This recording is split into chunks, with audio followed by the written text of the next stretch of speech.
Hello, dear design leaders, future thinkers, and incredible business people from around the world. I'm Ekaterina. I'm co-founder of Future London Academy. And welcome to another conversation where we'll be talking about all things leadership, creativity, design, business, all these important topics that we feel very passionate about. As you know, as Future London Academy, we believe that creativity has enormous power. And this is why we dedicated the entire season this year to the role of Chief Design Officer. And what does it mean to have design in the boardroom? How do you get there? What is the ROI on design in general? But also, how can you show the value of design to stakeholders, to CEOs, to your clients, to whoever is questioning whether design has value? So, this is why I am so pleased that we have incredible guest today, Mr. Sean Carney, who is former Chief Design Officer at Philips. Before that, Sean pioneered a user-centered approach to brand design while working with Electrolux and Assa Abloy and HP. And most recently, Sean has been leading design as Chief Design Officer and business leader at Healthcare Transformation Services at Philips, leading a team of more than 700 designers. Blows my mind. I cannot imagine leading 700 people. This is something that we'll definitely dive into today, and has created empathic and data-connected solutions with added value for millions of users. His success is widely recognized by the 180 Top Design Awards won by Philips in 25 key global design competitions in 2021. Under the leadership of Sean, the Philips Experience Design team has received the Red Dot, Best of the Best, a total of 12 times. His Experience Design team was named Red Dot Design Team of the Year 2022. Sean has also contributed to our Chief Design Officer report that you can read on our website, and we'll share the link under this conversation, where we actually try to understand what does the role of Chief Design Officer involve, and what are the case studies showing the value of design that people can bring, and what kind of framework can you have if you are planning to become a Chief Design Officer. Without more introductions, let's dive into this. Hello, Sean. How are you doing? Hi, nice to see you, Katerina. I'm doing good. I just returned from a visit to San Francisco, so feeling a little jet lagged at the moment. The 9-hour time difference is kind of catching up with me, but I'm sure this conversation will get me going again. So we definitely have a lot of energy in this virtual room, so we'll try to keep you energized. But I'm energized by the topics that we'll be covering. And I would like to start with the one that probably on most people's minds, because this is something that we talk a lot about in our community of how do you get to Chief Design Officer? And the reason why I like asking these questions to all Chief Design Officers that come to our podcast is because there is no one way of doing it. If only there was one way, but everyone comes to that role from different paths. And actually the role itself means different things in different organizations. So would love to hear your story of how did you become Chief Design Officer? And what do you feel like were the crucial points that actually led you to this path? well, I'd love to tell you that there was a grand plan that I set out when I graduated from university, but there wasn't. And it's a series of very fortunate accidents and having the right opportunities and a lot of good luck along the way. But more than anything, it's just keeping your head down, understanding the context of what we're doing as a design function, and making sure that you continuously are seen to contribute to the business as well. I went through all the usual kind of design graduate mistakes and hard knocks of designing products, getting them wrong, getting led by the ear by the chairman of the company down to the production line to see how the production line had stopped and the things I'd designed couldn't actually be assembled. Which is something I think a lot of people miss today. As we've offshored manufacturing, you don't get that hands-on experience, but I was fortunate and blessed to be able to have that. But so there's no magic formula. It is a case of focus on the job at hand, do a good job delivering that job at hand, and make sure that you don't believe you can do it all yourself. I learned very early on that the power is in the team. And the more diverse that team, the more likelihood is that you're going to come with a good solution. One of my pet hates in the design world is that we inevitably end up talking to ourselves a lot.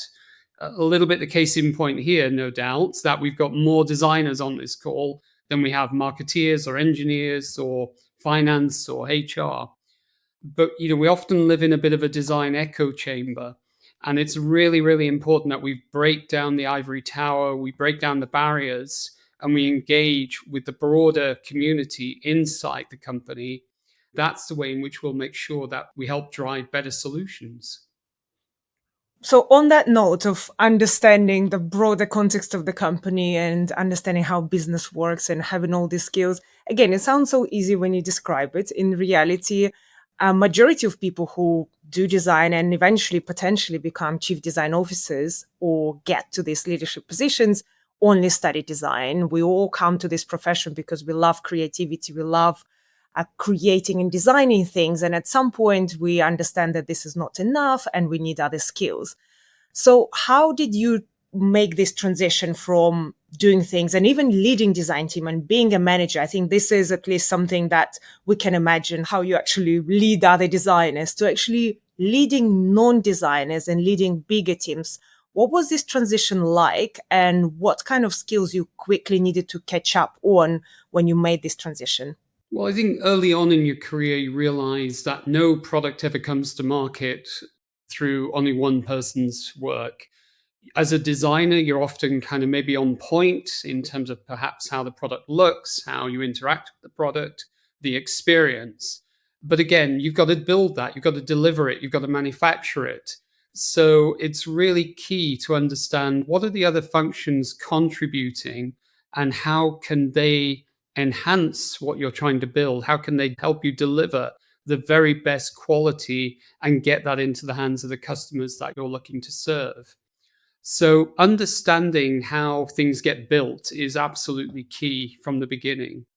And equally, very few mass produced products or mass produced digital experiences happen with just one or two individuals.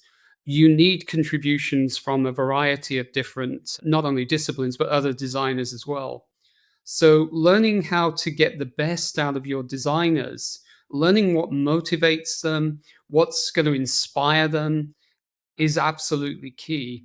Now, of course, as designers, the fallback situation is to look at the user, to look at who we're designing for, and to be really highly inquisitive about what that user's needs are. But again, there's a danger there that I learned early on that looking at today's user in today's context will help you produce a product which, by the time it comes to market, is already out of date, is already trailing behind the competition. So, this is where we really need to double down on going deeper in terms of building insight around what the user needs are, but also bringing in an element of foresight, looking ahead, looking at how the context within which your users are going to be buying or using your product is going to evolve and change over the coming years. Now, that can go too far again. We can end up doing blue sky, visions of the future kind of projects, which I've been in plenty of companies that have been known for doing those blue sky concept projects. Nothing wrong with them, but the important thing is that they translated back into more tangible assets, more tangible innovations that can be on the roadmap of your current product line. So, insights for me are about understanding today's user, today's needs, today's context, but then mixing that with the emerging and latent needs that you can see on the horizon. So again, thinking about different complementary skills in the design team. At Philips, I was blessed with having some incredibly good strategic foresight people, some insights and design researchers and ethnographers. But the key was getting them all together to really map out those kind of three horizons. So where will we be, let's say, blue sky 10 years from now? Bring that back to 5 years from now, which in the case of medical equipment is the products we're working on today would be 5 years away from market. And then look at, well, are there learnings that we can capture today and already create value in today's products with maybe some upgrades or some small minimal interventions as well. I love that you mentioned the future and the foresight. Obviously, future is in our name. So we're very passionate about not just thinking about what current users need and current businesses need and current societies need, but also what can be done for the future users and for the future of our planet. And Philips actually known in the industry, obviously, for creating these very visionary designs. But as far as I know the story, it's not as simple as what you described. There was a lot of pushback always internally from the company about that kind of futuristic view on design versus business needs. So how did you go about it? I think creatives and designers are actually incredibly good at imagining what the future could be, and that's the superpower we bring to the table, imagining something that hasn't been created before. So how do you match that with the business needs and not just the user research itself, but actually needs of the business and businesses that these products will serve? Yeah. In fact, Philips, we've just been in the last week or so celebrating 100 years of design in Philips. And, I recently attended a party with more than 500 alumni from Philips Design. So it's an incredible community that we built there. Now, if we go back into, I don't know, back as far as the 1960s, there's an iconic designer called Sid Mead. And Sid Mead was known for doing, I mean, he designed sets for movies like the Blade Runner, the original Blade Runner, and things like that. But he did these beautiful renderings with visions of how we would be living in 20, 30, 40 years from now.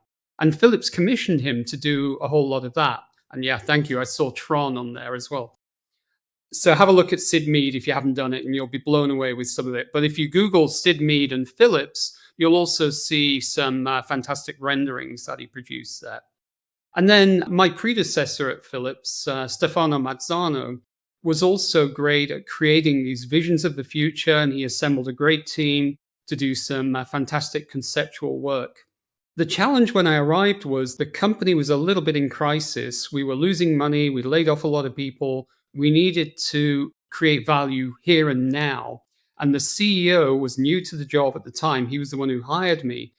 And he said, look, I believe design can make a huge difference to the company. I need it to be on the front row, but I need it to be really, really tight with the business. I need you guys to be connected with the business. Can you do this?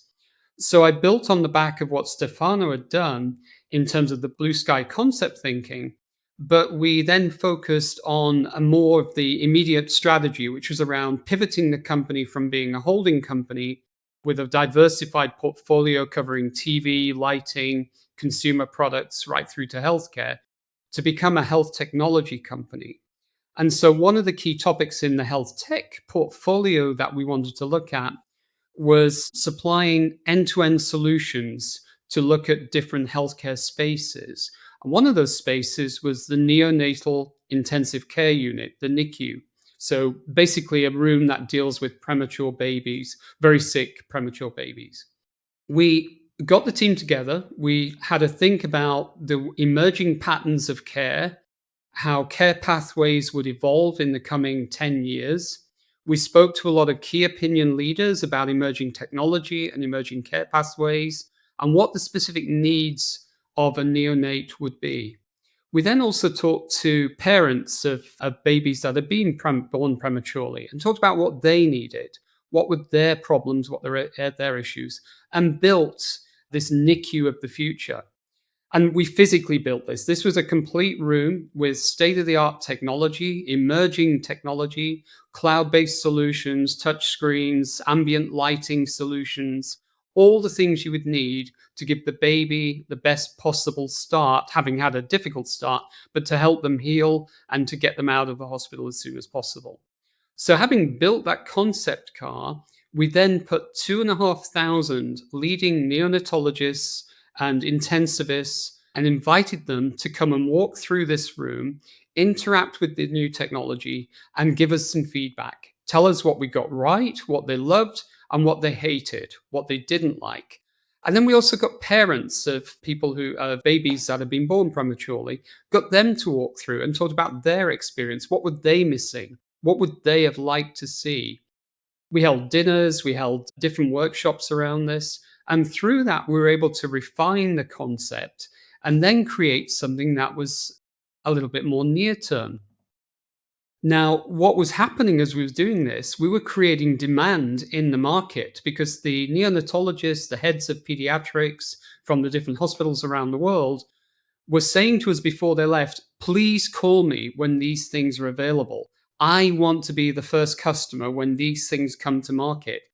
Please help me. So we thought, well, there's an opportunity here as well to already take some of our existing platforms, our existing products, software, hardware, and services, bring those together and put a packaged offering around the NICU and the PICU, the Pediatric Intensive Care Unit, and start to think about the way care is delivered today and not just the future. So that immediately started to generate sales opportunities for today's portfolio, whilst also fueling the innovation roadmap for the future products that we would build that would service this concept. Now, that was on the back of that, the CEO saw the business that we were generating and asked me to then lead a whole new business unit called Healthcare Transformation Services. Now, this was a consulting business where we mixed, it was a hybrid of former healthcare operators, so chief nursing officers, chief medical officers, department heads of NICUs and emergency units and radiology units. And we had about 200 of those people spread around the world. And we put those together with our strategic designers, design capability, to start to then build a proposition around healthcare consulting based off the principles of design thinking to allow us to understand the context, but also with the knowledge and capabilities that come from people who've been in the job and understand how to land these things. On the back of that, we built a whole business out of that, which led to some huge strategic partnerships with hospitals around the world and allowed us to now not only design NICUs, but entire pediatric wings and then onto entire hospitals, which we were building around the world and generating hundreds of millions of dollars of sales for Philips in the process of doing that as well. Wow, I love this case study. And there are so many things I want to dive deeper in because you mentioned just so many incredible examples of the power of design. So I would like to pause in a few of these moments. First of all, could you tell a bit more of a time frame of this project? How long did it take? How many people roughly worked on it at the beginning and then towards the end so we get the context of this? So for the NICU of the future, that was an initial phase of maybe 18 months to get the room built. I mean, this is a big physical prototype that you're building. And then we worked with our colleagues in Philips Research who were doing primary research around sensors, embedding sensors, around patient monitoring, writing algorithms that would start to interpret the data coming out of those sensors, and then various products that we built into there. So around 18 months to get the initial room built and operating, and it did operate. It wasn't just a kind of a dumb room.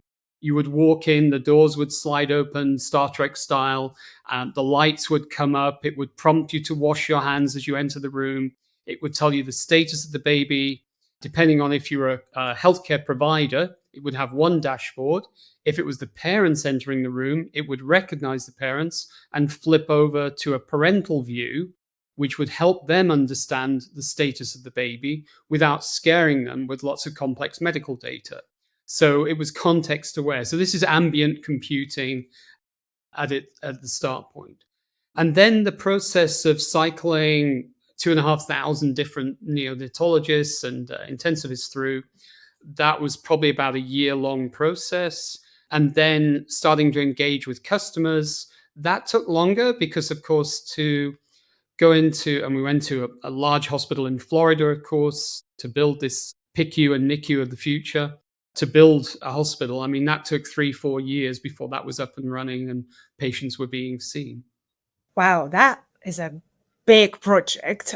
So going back to the beginning of the project, just even the initial part of creating this future unit, Where did it come from, this idea? Was it essentially a CEO who suggested it? Did you come to the CEO that you want this? And how did you estimate the budget that you will need for it? Because when you're building something new, you don't know how long it will take and how much money you're asking for. So how did you go about budgeting for it, and who was initiating it?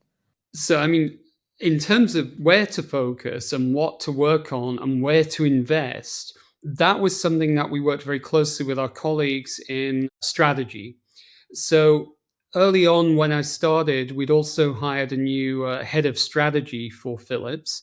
And up to that point, Philips, as many other large corporates, was spending a lot of money externally with the big four, with McKinsey, with BCG, Bain Consulting, all the usual suspects, to help clarify where to invest and what our strategy should be. The CEO had kind of lost faith in that because, we were ending up with a lot of PowerPoint decks, as you can imagine. You would literally go downstairs into the basement of the headquarter building, put on the lights, and there were tens of hundreds of McKinsey people scurrying for the corners.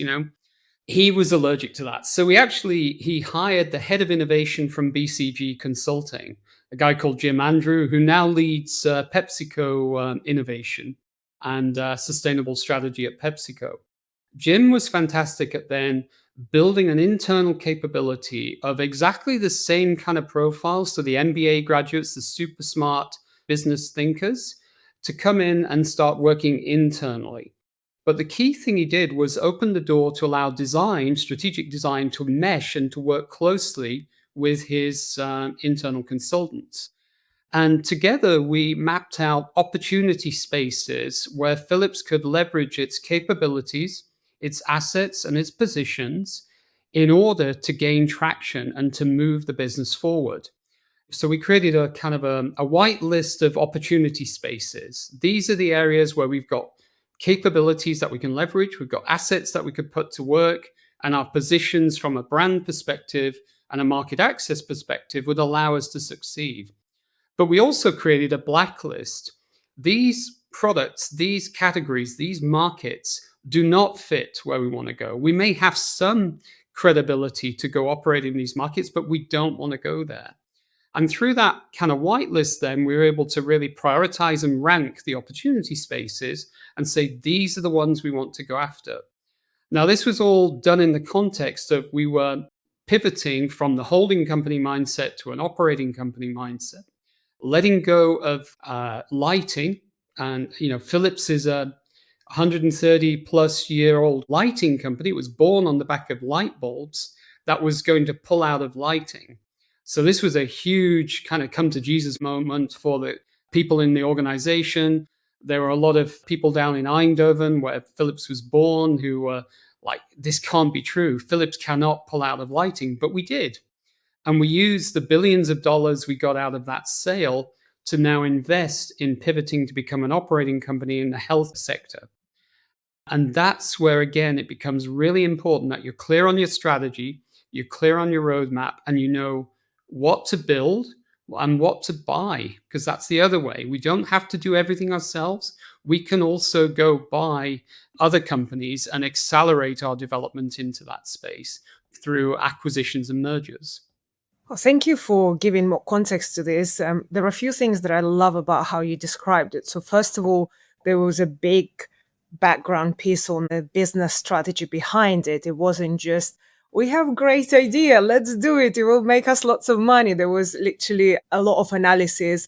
First of all, overall, where should we go, but also how we can leverage, as you said, assets that we have and opportunities that make the most sense. And I think this piece is so often missed within this connection between that and the design space, often missed. And sometimes it's due to the companies not structured in a way, like you mentioned, where you can be so close to people who are doing the strategy, doing the business. You can be in the conversations and actually see if these are the opportunities we are focusing on. This is us as a design team or as innovation team, how we can help and contribute. So I love that you physically had the same space where you could go and talk to these people. You were involved in the process. And I think I suppose the learning here is to, if that is not happening in the company, whoever is listening and is working, how can you create that space to collaborate with someone close to the strategy? Well, we also had, I mean, you have a number of boards, of course, within any large corporation. I was one of the key members of the innovation board. So, along with the CTO of the company, the chief strategy officer, the chief medical officer, and myself, and the CEO, we were part of we formed the innovation board. And that's where we would look at the investments kind of bottom up coming from all the different business units. And then we would look at the strategic agenda top down in terms of how do we prioritize the investments. You know, we were spending just shy of 2 billion a year on R&D, on new innovation. So we wanted to make sure that was being spent wisely and where it would build for future capability and where it would sustain the products that we had in the market already. And balancing the portfolio there was a key part of that innovation board meeting. This is great. And I love how strategic and structured the whole system was. So, going back to the ideation piece where the strategy was created, I wonder, first of all, sorry for being very nitty gritty, but what did it present as? Was there a certain point where I suppose that whoever team was working it, okay, we decided this is our PowerPoint, not a McKinsey PowerPoint, but this is our PowerPoint of opportunities and resources? Or was it more of a conversation? How was there a certain point when that was agreed on and how it was presented to the rest of the organization? There's always a dynamic. There's, on the one hand, you have business units who are operationally responsible for delivering the profit, for delivering the revenue that you need to keep the company running right now. And they are performance managed. So they have monthly performance reviews, quarterly performance reviews, and they're always trying to balance there between investment in new products, looking at their margins, looking at how much they spend on marketing and cost of the bill of materials or the cost of the products and all those kind of things. And then you've also got the responsibility from an innovation portfolio perspective, looking ahead, looking at where will we be at the end of the life cycle of that particular product and what's coming next. What are the customers looking for? What do we believe consumers of the future are going to need? Which is a difficult discussion when you've got a portfolio which not only caters towards end users like a B2C customer profiles, but also a B2B environment where you've got large enterprise like hospital systems making big investments in software platforms or capital goods like MRIs and CTs and X-rays. So a very diverse kind of portfolio that you're dealing with. But the responsibility of an innovation board is to make sure that you're investing for today, to make sure that you've got revenue and you're balancing and managing the costs and the supply chain to satisfy today's markets, but then also looking to the future to make sure you're going to be fit and ready with the right products at the right time, at the right price to satisfy those emerging needs as well. And was there any particular balance that was established in the company that we need to spend 80% of time and money on the current and 20 on the future? What was that balance? Yeah, there was sustaining innovation, adjacencies, and then new and future business. I can't give exact numbers, but it was more than 50% on sustaining, but then around 30% on adjacencies, and then 20% on new and future business as well. New to the world products. Yeah. Makes sense. And that would Great. vary according to, so all we had 30 something different business units, all with their own P&L. And so we would then have to take a top down view. Which are the key product categories that we want to see maybe an extra bias towards breakthrough innovation? They've underinvested in the past. We now need them to overinvest to catch up. Or we believe there's more opportunity in adjacencies than new and future business. So you have to have more detailed discussions at an innovation board level with the innovation leaders and the business leaders at each of those businesses. Love it. I love the structure overall. So going back to the case study, now that you identify the problem and potentially that the solution might be building this prototype, how do you go about calculating the budget for it? Who was in charge? Was it given to you and you were like, do whatever you can, in 1 year with this budget? Or was it the other way around? You kind of had an idea where you wanted to go and you had to calculate how much money you will need to make it a reality? Yeah, again, it's a discussion at the top level as well, because one of the things I was adamant about is I don't want to do design theater. So what I didn't want to do was a kind of smoke and mirrors show where I would put up a concept car that had nothing behind it, no substance. So I wanted to make sure that the underlying technologies were being worked on, were on the roadmap, and we had the capability to be able to deliver on this. So that meant teaming up with the head of Philips research in this case, and then the innovation leaders from Philips monitoring and some of the other business units to make sure they recognize the opportunity space. Once we were aligned, then we could start to talk about the budget. Now, you never get everything you wish for, and you never get the budget that you really dream of, but it was pretty generous. We had more than enough to deliver something of substance and something that was meaningful. But it was a split budget between a number of different departments, and design was one of them. You already mentioned P&L a few times, and obviously this involved a budget. Did you know at that point how to look at profit and loss statements or put together a budget? Was that something very natural to you, or how did you learn that skill of understanding the numbers at that level? You don't. You kind of learn it on the job. I mean, there are probably people on the call, and I see one of them there, my old friend Damien Mycroft from Coca Cola, who've done MBAs. So they know how to look at a balance sheet. They know how to hold their own against accountants and the finance team. I had to learn it through the School of Hard Knocks. You submit your annual budget, your operating cost, and you get pushback. You have to negotiate. You have to understand where to drive efficiencies, where productivity can help out. But you learn as you build a team to basically manage your own budget. But then as you work as part of a leadership team in a business, you also hear new terms, new expressions, perhaps EBITDA or EBITDA, earnings before income tax and whatever it is now. So long I've forgotten. But what is a margin? What is a gross margin? All the rest of it. So you start to pick up on those. And if you don't know, just ask. There are warm and friendly people, even in a finance department, who will take time and explain these things to you. So never be afraid to ask. This is also a bit of a watch out. As you join the leadership team, it can be a tendency to want to fit in. I'm really guilty of this. I want to be liked. I want to be part of the gang. I want to be part of the team. And now it's a leadership team operating the highest level of the company. And I want to some degree conform. And you need to a point. But here's a real watch out for people. You're there because you're a good design leader. You're there because you bring a creative mindset and you think differently. So you can have empathy for the head of HR, the head of procurement, supply chain, finance, and all those other departments. And you need to be empathetic to their needs and understand their needs and why they're making the decisions they're needing. But you also need to have your own point of view and remain true to your capability, to your competence, and to find the balance there as well.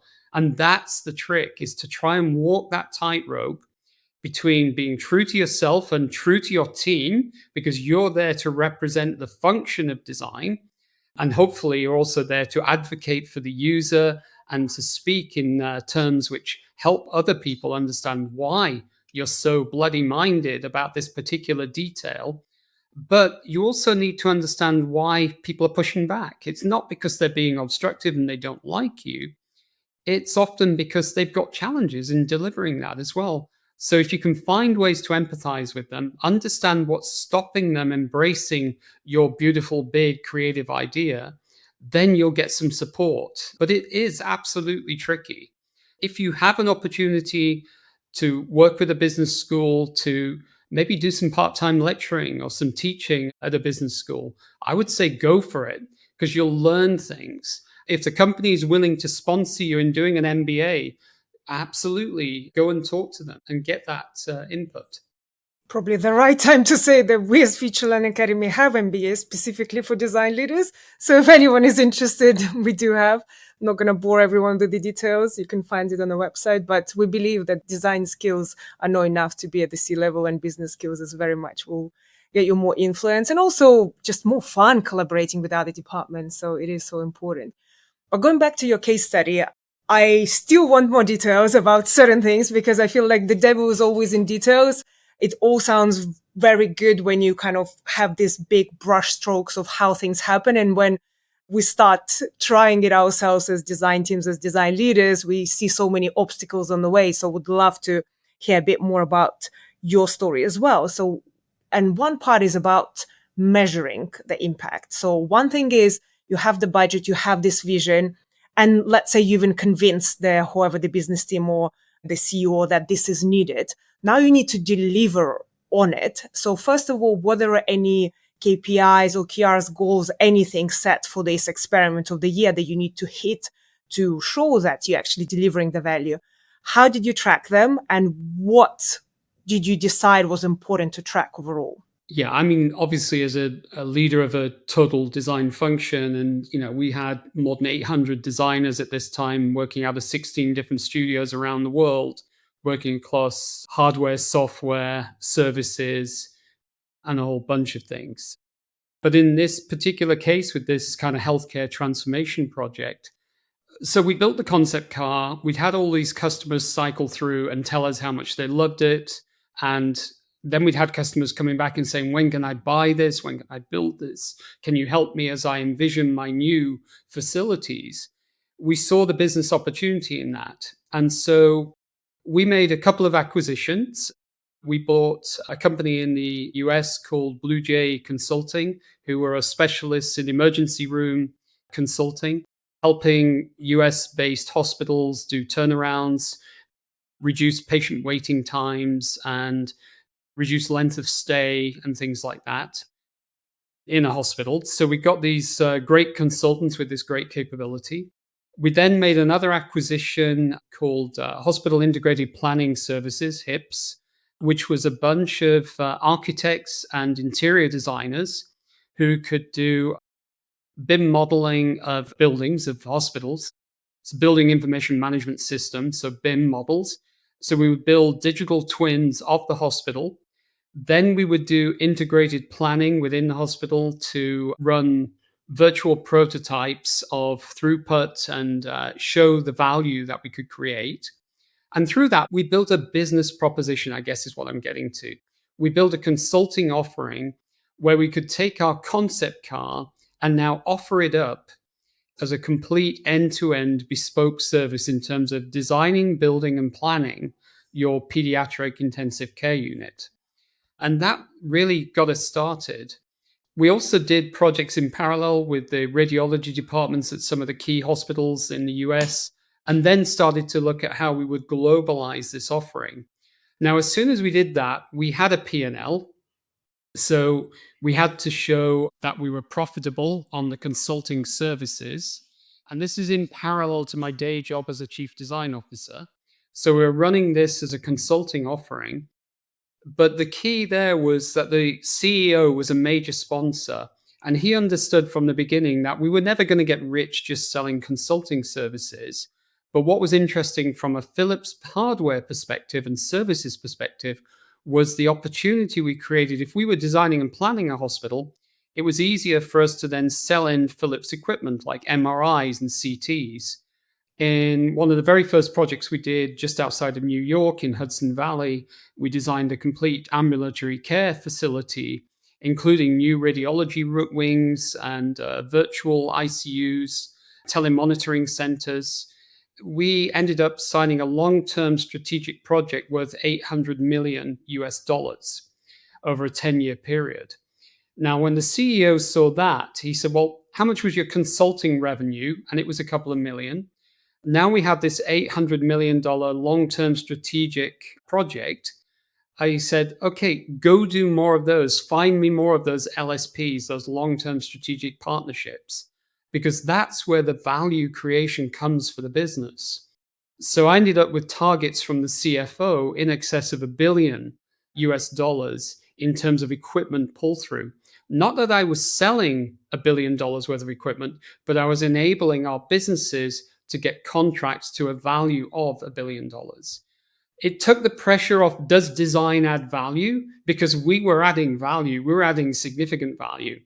But what it does do is put you at odds with the equipment sales teams.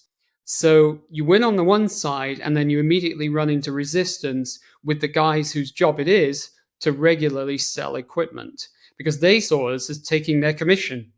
So it was an unexpected consequence, but we kind of had to work through the politics and find our way through that.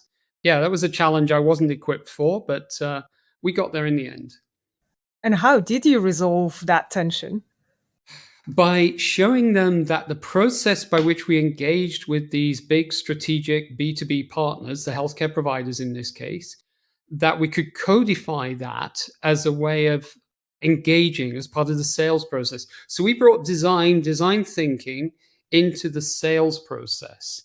And I had a whole dedicated team of strategic designers who were complete excellent level design thinkers who could partner with a country sales organization, identify key LSP opportunities, and then build a playbook for them how to engage with that long term strategic partner, potential partner, and look at how we would then secure that deal and deliver on that deal.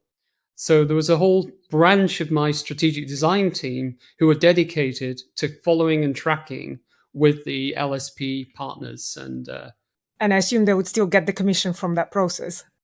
But then the commission would go to the people in the market. So we were enablers in that case. We weren't trying to take any money out of their pocket. We were facilitating them to be better salespeople and teaching them how to listen more carefully about the user needs, how to understand the context, and applying basic design principles into how to engage with your customer, and then help show them how that would result in a bigger, better deal with those customers.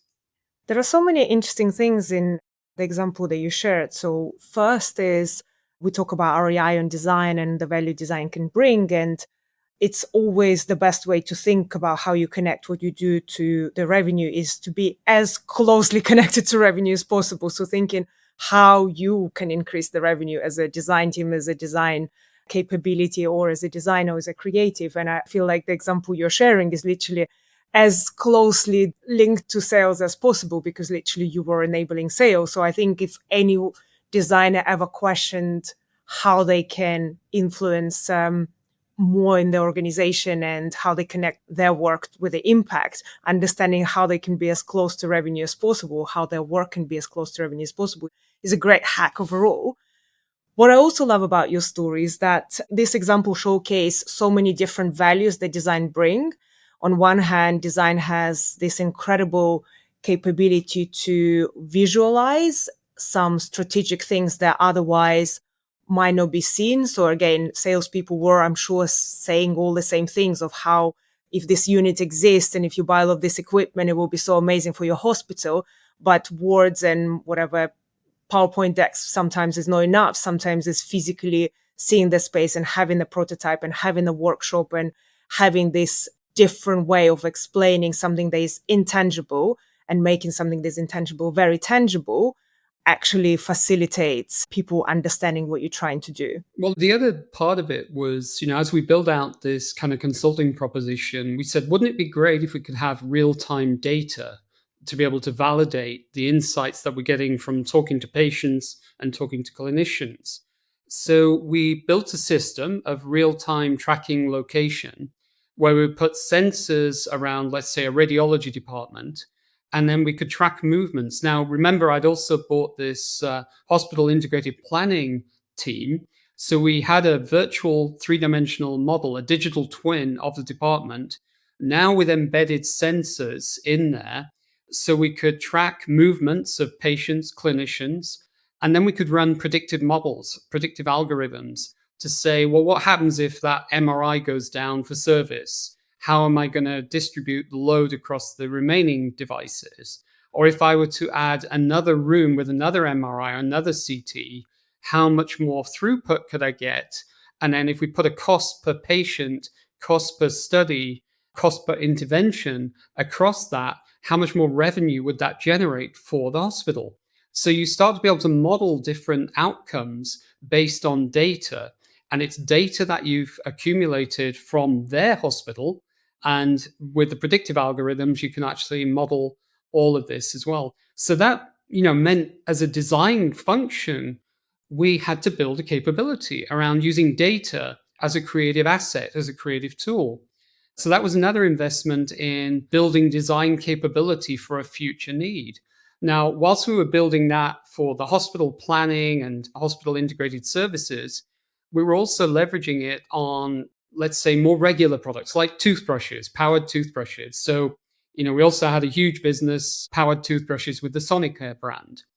And we felt there was an opportunity if we could connect those toothbrushes and start to collect data from them. Now, initially, the business was resistant because you're putting extra cost into the bill of materials, whether it's for the connectivity, and then you've got to build an app, you've got to maintain that app, which is going to cost further money, and it's seen as dilutive to the margin. So it's actually going to be an overhead on top of the current business. So we had to demonstrate the value we could capture from having data coming from those brush handles. And we did that by saying, well, what if we were to partner with, let's say, an insurance provider, an oral healthcare insurance provider? We could now provide insights into how frequently people are brushing their teeth. We could actually provide coaching to those people based on their brushing behavior to improve their oral health. And the insurance provider could also perhaps lower their premiums if there's evidence that they are brushing in a correct way. We could also link that data back to the dentist and the hygienist in order to give them further coaching and insights into improving their oral health. So, yes, there was an additional cost on the bill of materials, but the extra value to the patient, to the user in this case, was something that we could clearly demonstrate so we could more than recover the cost of that extra bill of materials. And that also then created other opportunities because we connected the brush head also into the system with this tiny little sensor in there, an RFID chip, which meant we could also identify when we got a proper Philips brush head on there. And we could also tell the user when that brush head was nearing end of life and needed to be replaced. So some of the lessons I'd learned at HP around ink cartridges and printers, for instance, the ink cartridge contains a fluid which is even more precious than Chanel number 5 perfume. And that's where all the revenue, of course, comes from the printing division in companies like HP. So they are vested in making sure that you spill more ink and that you buy original HP ink when you buy a new cartridge. Well, equally, I could apply the same thinking when it came to the brush head, that we want you to buy an original brush head, and that in order to maintain the best outcome, the best oral hygiene, that you replace that brush head at the right moment. That gave you an opportunity to increase the recurring revenue, to close the loop in the system, and keep people in the franchise of your brush heads, brush handle, and the insurance services as well. So it created a new business model opportunity. And again, so we got new emerging capabilities around designing with data. What can I do with it? But that led to, do we have the right skill set and people to think about new business models and how to innovate in business modeling? And that was where, again, the sort of the MBA school of thinking together with strategic designers came together to do business model innovation, business model canvases that would think differently about opportunity spaces. What I'm hearing, business and design coming together, is some incredible superpower that can drive companies forward. Would love to also hear a little bit more about the process of all these things happening, because you just mentioned few projects that, again, kind of were discovered by design team, and it seems like a very multidisciplinary team as well, designers, engineers, people who understand different parts of the process. And I can imagine creatives and designers have millions of these ideas a day. And as a designer, I feel like this is our nature to see problems and investigate what's wrong and how it can be better. So anyone working in the company can spot so many things that potentially can be improved or have an opportunity behind it. So first of all, how did you select which ones to pursue? How often did you go and actually build a business case around them? Like you described with the toothbrush, where it was very much well thought through, kind of how it links, what kind of revenue it can bring, and all of this. And who and how do you present it to? Let's say you did understand that this toothbrush case is a thing. Who do you go to with this? Well, in that case, the primary owner is the business leader for that particular division. And that was a substantial size business, a couple of $1 billion turnover, not a small business by any means. He was looking for new growth opportunities and looking at how he would grow his business because he's got targets coming from corporate, coming from group around how much he's expected to grow his business every year. Now, on the one hand, he could look for new geographies and spread his product globally because there were plenty of markets where he wasn't present. There are plenty of countries where people are still using manual toothbrushes and not powered toothbrushes. So he could look at conversion there to get people onto the powered toothbrush, the Sonicare franchise. But then in a mature market where he's number one in the market, he's already got good penetration, like the US, for instance, he needed to find new sources of revenue. So this was a great way to open up new possibilities. So when we talk about the innovation portfolio, this was seen as an adjacency. So we took the existing product, added capability to it, and then looked at adjacent business models. So on the one hand, increasing the recurring revenue stream by making sure that we got more brush head sales. On the other hand, opening up new business models with insurance providers and oral hygienists and dental providers to make sure that we were not only being specified by those people as the best choice of powered toothbrush, but also for them to be able to capture value for their patients and improve the overall health outcomes for those patients. And how did you calculate all these potential revenue numbers and how did you present them? And also, did you have a kind of a minimum number when you started calculating it? You mentioned few billions. Like, did you know that in a company, anything that less than a billion, I shouldn't be bothered with? It's not an opportunity. Or was there any kind of level that you knew you needed to hit in terms of tam sam som or any fancy terms of business that Yeah, I business was mean, looking for? as with any, Philips is a great innovation company, as many other companies are, but they had a culture of innovation, of experimentation, and have launched many great new to the world products. These were the guys who invented the CD, the first connected light bulb, the compact cassette, if you remember that one, Blu-ray, all of these kind of innovations that have gone on to be huge and very successful. There was a joke that we had more pilots running at any given time than KLM had flying aeroplanes. So that was kind of in the culture, in the nature to try things. But there was always kind of an urgency to this. So, what's the time, not just to launch, but to scale? And to scale meant how quickly can we reach 100 million euros turnover? Now, in products like the air fryer, when we brought the air fryer to market back in like 2011, 2012, that was an unknown product category, but it scaled so quickly. And that, was reaching hundreds of millions of dollars very, very quickly. But not all products do that. And knowing when to pull the plug, when to walk away, when to kill your favorite is difficult. But again, design is only a part of the puzzle.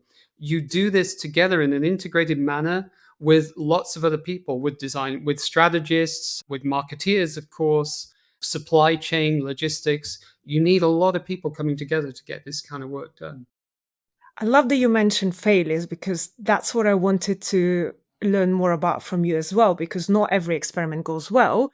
And we talk a lot about the value of design, of measuring the impact and ROI and having these goals and predictions. But what if you do have all these predictions and then it doesn't go well? So, how do you deal with something that you actually thought could bring some value to the business, but it doesn't? Yeah, it's really uncomfortable. We had some seemingly brilliant ideas, some, what we thought were real game changers that when they hit the market just didn't fly. And it could be any number of things. The execution wasn't perfect, or we didn't anticipate the market in the correct way. We underpriced it. There are a number of different factors. But I think the key thing is when you launch, make sure that you're kind of watching and learning. Now, in the world of digital, of course, that's a lot easier. You kind of launch your minimum lovable product, you get that out there, and then you prepare to iterate very quickly. So capture learnings, improve it, and then go again and keep iterating. When it's a piece of physical hardware, when it's a piece of capital goods, that's really, really tough. Now, put that into a medical situation, and you can't really launch an MLP, an MVP, because somebody's going to get hurt, somebody's going to get damaged by this. So you have to do your due diligence up front. So obviously the degree of risk varies according to the market that you're operating in. So if you're coming into an MRI or a radiology department, you're unlikely to be launching anything that isn't already well proven before you come to market. If it's a digital solution in the consumer space, you can afford to maybe go a little bit riskier there. But once you enter into the world of healthcare, then it's all about mitigating risk, validating that this isn't going to cause harm, that nobody will be injured as a result of what you're doing.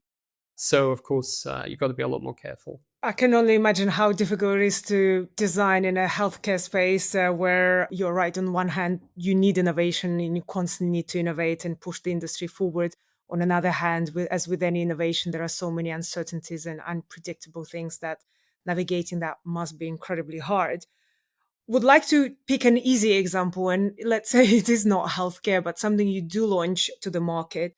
You mentioned this 100 million mark that was a baseline to hit as soon as possible. Like, is it within the year when you mentioned you need to decide when to pull a plug? And also, how after a failure do you go again to whether it's a leadership team, business unit, and say, you know what? I have another great idea how to make 100 million. Yeah, I mean, one that kind of stung early on was, I spent an early part of my career at Electrolux and designing everything from vacuum cleaners to refrigerators and so on. So I was quite excited to land at Philips and get back into the world of vacuum cleaners, for instance. And we had this opportunity space, an opportunity brief around there are going to be more and more hard floors, the kind of IKEA type floors, tiled floors.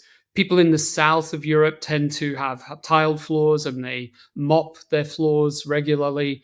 So they don't need a vacuum cleaner. They need more of a electric mop type situation. So we created something that was a hybrid between a mop and a vacuum cleaner. It was called the Aqua Trio. And we were totally in love with this thing.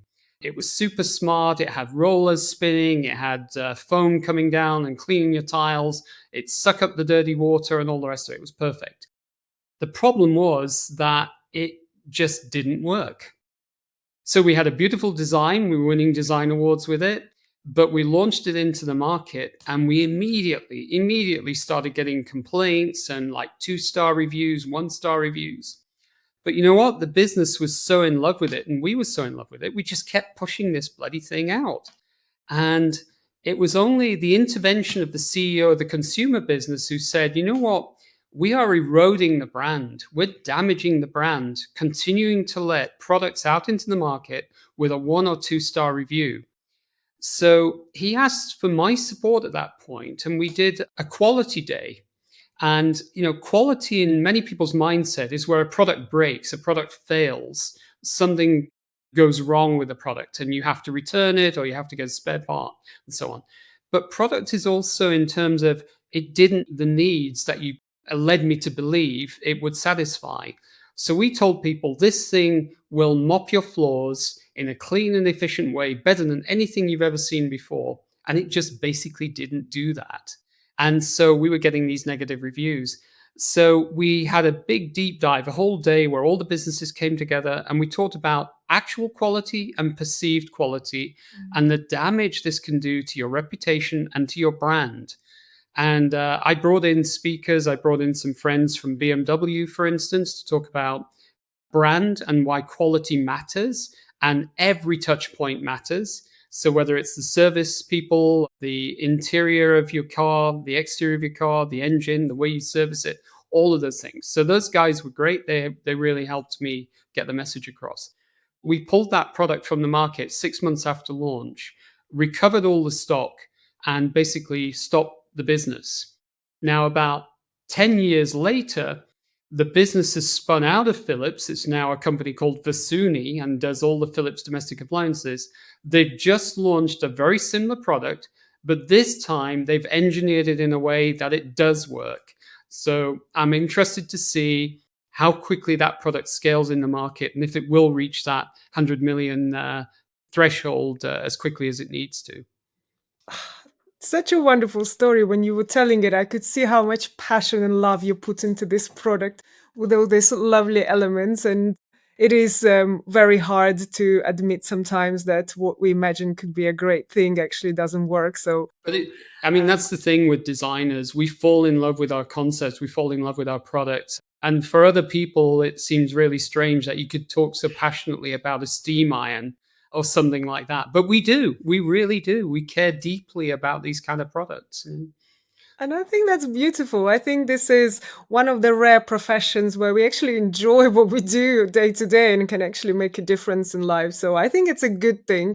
And especially when you can be passionate about so many different types of design, not just kind of one type of product, but literally everything you create is essentially your baby, your creation. So you can make it as beautiful, as useful as anything as you want. So I think this is very, very powerful.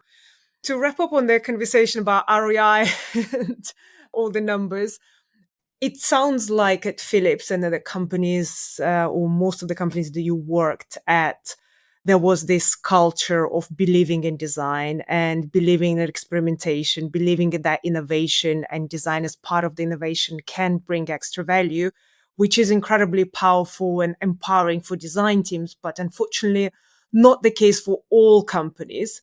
So, do you have any advice for someone who potentially is working in an organization where it's not as easy to get an experiment or to say that we should do this prototype or user research and try to figure out how to solve this problem in a bigger way than very direct way we are looking at it right now? And we do need time for it and we do need budget for it. How would you go about it and how would you report back on any successes or failures from it? Yeah, I mean, not all the companies I've worked for have had design kind of on the pedestal in the way Philips did to a degree. But, I mean, if I go back to HP, when I landed at HP, I was told we think design is important to us, but we've got this kind of gang up in the north of California who do some concept work. We think we've got some designers down here in San Diego, where I was based, who are part of the engineering team and they do some good work. But we kind of keep being told that designers could be out offering more value here. So my first 3 months at HP were really becoming a forensic accountant to dig deep into the books, into the investment, and find out how much money was being spent on design and by who, and then work with the HR teams to identify who were the designers in the global organization. And we went from a team of 25 to about 150 in the space of just a few months. And we very quickly created a community of practice where we would sort of say, hey, we're building this design capability. Do you want to be a part of it?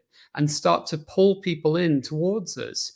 And then start to have these kind of tough discussions with the business leaders and the R&D leaders, the engineering leaders, because HP was very much an engineering-led company, which was great. And some of the best engineers I've ever worked with were at HP. They were fantastic to work with, but they owned the budgets, not marketing, not design.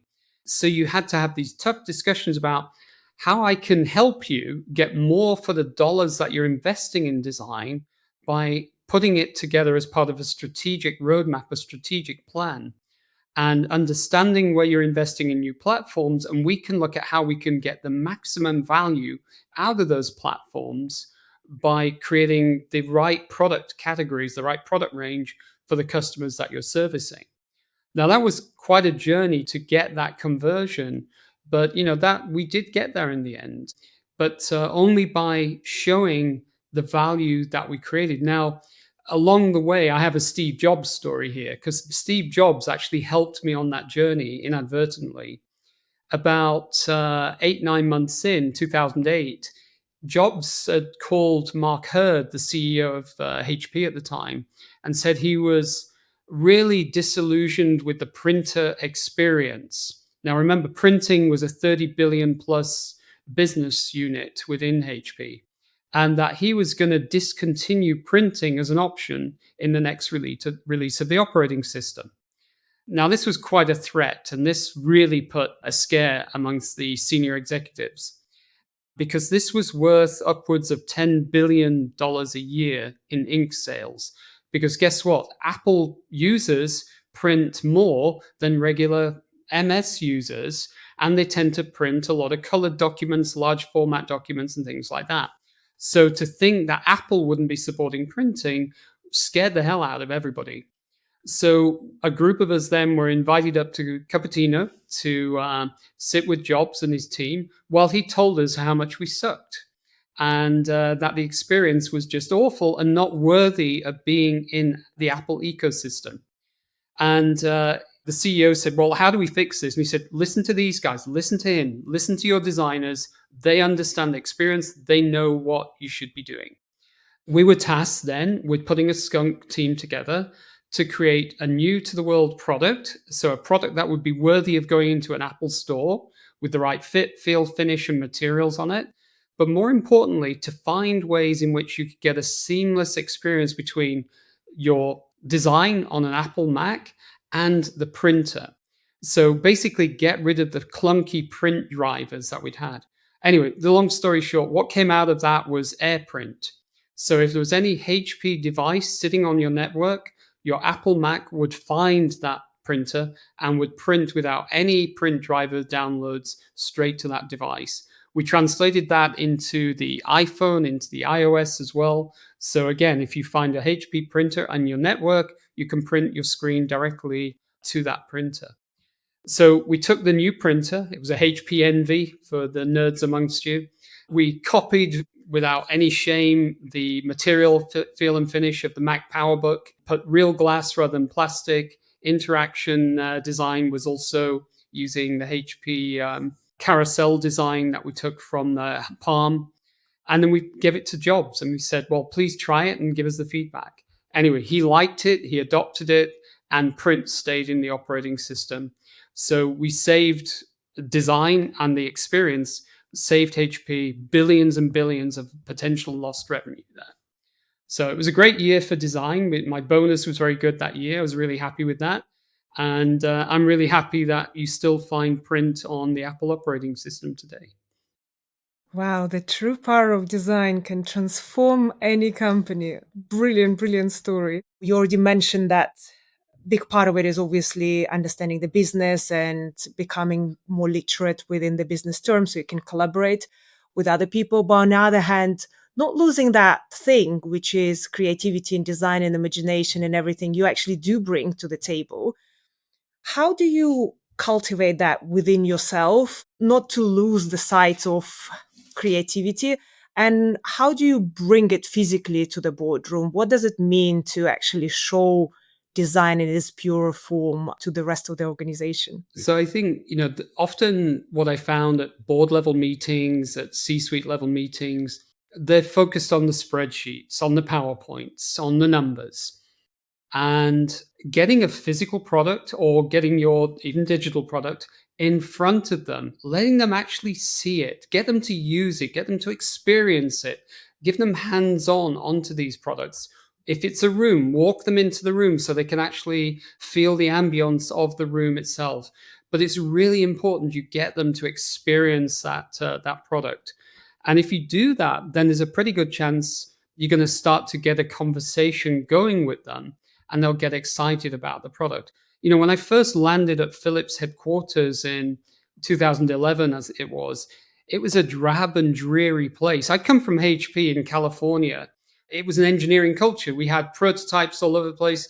I mean, it was pretty horrible, to be honest. It was all traditional Silicon Valley style cubicles, cubicle forests everywhere. But behind every cubicle, there were people building stuff and prototyping. And we did this thing called management by walking around once a week, where the C-suite would come and walk through the cubicle farm and just ask people, what are you working on? Show me your prototype. So people had prototypes and pet projects on the side that they're encouraged to do and show people. That was where some of the breakthrough innovations also came from. But arrived in Philips, and the corporate headquarters, they could have been an insurance company or a bank. There was no sign of a product anywhere. So I immediately found, within our design team, we started to put displays on. We got the products, the prototypes out, the ones which were already launched, the models that we built, and started to put them in the common areas so people could actually see what it was we were working on. And you've got to find the balance there, because obviously you don't want to give away trade secrets, you don't want IP leakage. So you've got to find the right balance. But having posters, having prototypes, demonstrating the value that you're creating is really important there as well. Brilliant. And we have a few more questions that were submitted based on this. How do you lead in design when it seems so many companies still don't understand it? And I think going back to your story of transformation, how do you start this conversation if you don't have Steve Jobs who will save your entire company? We'd all love them to be visionary leaders like Steve Jobs, and unfortunately, there aren't that many around. So it's up to us. And I think it starts with empathy. Empathy, of course, for the users, for the people who are going to be buying your services, your products, but then also empathy for the business leaders, because they have customers, they have bosses too, they have shareholders, they have boards that they're answerable to. So how can you make them look good? How can you show that they are also creating value? So understand what's going to get their attention and talk to them. Ask them what the biggest issues are, the biggest challenges. And some of them will undoubtedly be short term. They will have quarterly performance coming up, they will have shareholder meetings coming up, whatever it is. But look at how you can add value to their needs. Brilliant. We have question. How do you get funding or budget to make a prototype to sell the idea? Shareholders want to see working prototypes before they buy in. These prototypes can be quite costly. They can, but this is why it's good to be completely transparent about what is the true cost of product development and make sure that you secure budgets for initial prototyping as well. And this is where you need to team up perhaps with your R&D leader or your CTO or your head of marketing, CMO, to get their support in securing the budget as well. Now, within my own budgets at HP, at Electrolux, at Philips, I also was good at trying to drive efficiencies and productivity where I could, and then creating savings, creating a pool of savings, and then looking strategically about how I might reinvest that into other areas. So, for instance, as we identified the need for data-enabled design, we upfront couldn't secure a budget to fund that activity, that probe. So we had to drive savings and efficiency elsewhere in the organization to free that money up. And then you do a bit of clever kind of tricks to make sure that it doesn't get immediately taken off you and put into the CFO to buoy up this quarter's bottom line. That's a bit of a trick as well. But that's why you need to talk to the CFO, talk to your finance team, and make sure they understand that you're not just going to squander this. You're not going to pay for a jolly for the team or free donuts on a Thursday for them. But this is actually going to go to building some meaningful capability for the future as well. This is such a brilliant example. I feel like it almost relates to our own human way of thinking about things. Like, how do you budget for anything? You save a little bit on the side and then you reinvest it in something else, and approaching the same way the design and leadership, I think, is a great. But I think I don't want to sort of dismiss this out of hand, because I know it's top of mind for a lot of people right now. The big four consultants who were all about design 5 years ago, going out and buying design agencies left, right, and center, building their in-house design teams, whether it's McKinsey, BCG, all of them were at it. And guess what? They've all got rid of them. So they've all laid them off. But in the process of building it, they were also out there busy telling large corporates, hey, you don't need such a big internal design corporation. Actually, we can help you. Now, what they found along the way, that was that design as a service was dilutive to their margins, because you can't charge a junior designer building a new website or app at the same rate you can an MBA graduate advising on the strategy of a business. So it became dilutive to their margins. That's why they've also offloaded all of their design capability. So now we're left with a design business or a design capability across the functions, which is severely wounded by some of the work that these guys did. They're not my favorite people, you probably guessed by now. And I have some good friends in there as well. But they created this kind of problem, this rod for our back, and now we've got to kind of find a way forwards. Now, the other thing they were advocating for was move design into the businesses, which is why the role of a CDO has disappeared. Many CDOs have been let go. There are more coming. I know a lot of people, former peers, are also on the edge, and maybe some more disappearing in the coming weeks, because it was the big four advocating for moving design into an operating level. So you have designers moving from central teams now into business units, often reporting in a much lower level to an R&D manager, a product manager, or a marketing manager, which is not great for the capability. But there's light at the end of the tunnel. I'm now getting calls from large businesses, large enterprises, who are saying, we did all of that, but 2 years on, we're now seeing that our brand is fragmenting. Our customer experience is no longer connected. We're starting to see disjointed innovation roadmaps. We really miss having somebody connecting the dots across the function. So now we're starting to see also new design leadership roles emerging. Now, it won't be the same, it'll be a new reality, but I do see some glimmer of hope, some light at the end of the tunnel for an integrated approach to gather up all the disparate experiences that are starting to be built, and for somebody to advocate for design quality and to advocate for design experience across the organization. Because sorry, but the head of marketing, the head of R&D, the head of supply chain, they're not going to do that. You need somebody who understands the nuances of delivering great design that will elevate that and fight for that as well. I so agree with you, Sean, and we actually see same trend across the industry of this new emerging type of chief design officers that are more integrated. And as you said, creativity in design overall is about connecting the dots. So it makes sense that someone at C-level who connects the dots within the organization will be incredibly powerful, especially with all the technology and tools that are now available, where each individual skill is not as valuable as actually connecting multiple departments, multiple visions, multiple things that are happening, on one hand, from a very kind of day-to-day level, but also from a human level, because designers bring empathy and understanding how we can collaborate with different departments, how different departments can collaborate with each other, and how we all together can facilitate this growth. I think creatives and designers have this very unique skill that we've been trained on and now can be applied on a more strategic level. So designs stops being about just designing and the kind of the traditional way the design has been seen, and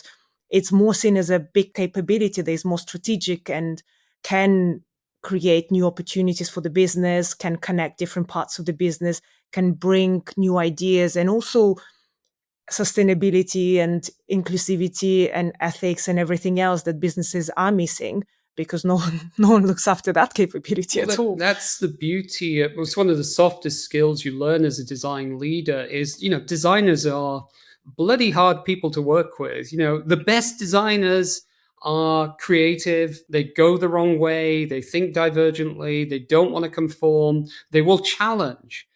And that's the skill of a design leader, is to kind of get your arms around that and guide and nurture and direct as gently as possible, nurturing those great, brilliant ideas whilst making sure that they deliver value at the end of the day. And here again, this is where the management consultants coming in have said, well, look, we love design thinking because that codified some of this kind of fluffy, messy thinking that goes on. It's a way of creating some tram lines for us to follow. And this sort of double diamond approach allows us to at least plot the the flow of an idea, of an innovation process. So design thinking kind of started to bite us back in a way. But now I've also seen a lot of people advocating for design systems at scale.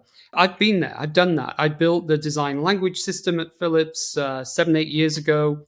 We built codified assets and components that would allow us across all of our software, product development, to pick and play, to drive uniformity of experience, to improve productivity and drive efficiency.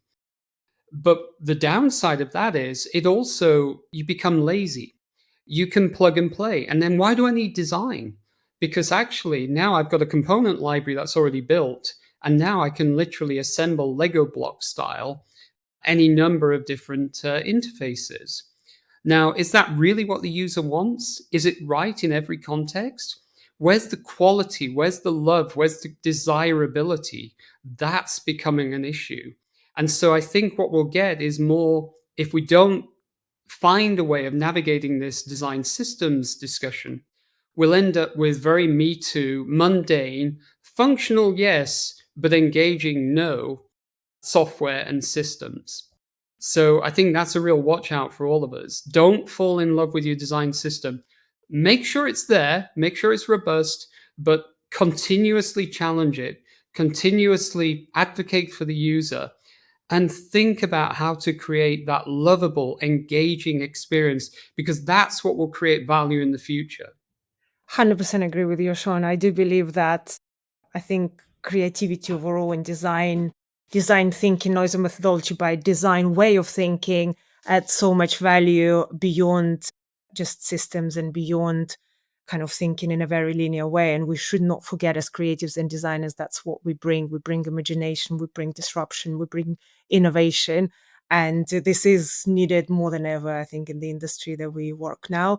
And also industry knows that it's needed because everyone is tired of the same. Everyone is competing on the same kind of playing field. So if we can elevate things through this power that we have, I think it's a win-win for everyone. Sean, I have one last question left for you before we let you go, even though I would love to have another hour, but we'll have to wrap up. And my last question is something that we ask everyone who comes on the podcast, and it's a bit more philosophical. If you could change one thing in the world, what would it be? One of the things I've done since leaving Philips is I was a founder and trustee of Design for Good. And have a look at it, designforgood.com, if you're not familiar with it. But we work on the UN Sustainable Development Goals to make sure that we're bringing the power of design, the capabilities that we have within design, to truly impact the lives of people and to improve the quality of life for people. We work on SDGs, the Sustainable Development Goals. We were first of all worked on water and sanitation. We're currently working on education. And this isn't about design theater. Again, this is about having real world impact and truly improving the quality of life for people on the ground. And I think when design is done well and we see it through and we execute it properly, then it can truly improve the quality of life for everybody. Now, UN SDGs are specifically targeted about those in most urgent need, but I think this can be for an approach we take for everybody. We need more joy. We need that, with all the crap that's going on in the world, with the social unrest, the geopolitical moves that are happening as we speak, tariffs, etc. We need to bring some joy back into the world. And I think we can do that in a meaningful way and in a way that creates value for humanity and doesn't destroy the planet in the process either. So that's what I hope for. I'm trying to do my little bit through Design for Good and some of the other initiatives I'm working on, but I hope everybody will join in as well. Wow, I love this sunset. Definitely more joy, more design, more imagination, more greatness and goodness in this world. This is what we need. Thank you so much, Sean, for sharing this time with us and your wisdom and your perspective. I absolutely love how you combine thinking about the future and thinking about the present, the business side and the creative and craft side, and structure versus creativity. This is so brilliant to hear how you not just have it in you as a human, but also managed to implement this in so many companies and show the real value of design and prove that it is possible. And it's so inspiring to hear your stories, because I feel like we need more of them in our design community to know it's possible, it can be done, so we can all move the industry forward. So thank you so much for today. Thank you. Thanks again, everyone, for joining. And thank you, Sean, so much for sharing everything with us. It was such a pleasure. And until next time, bye.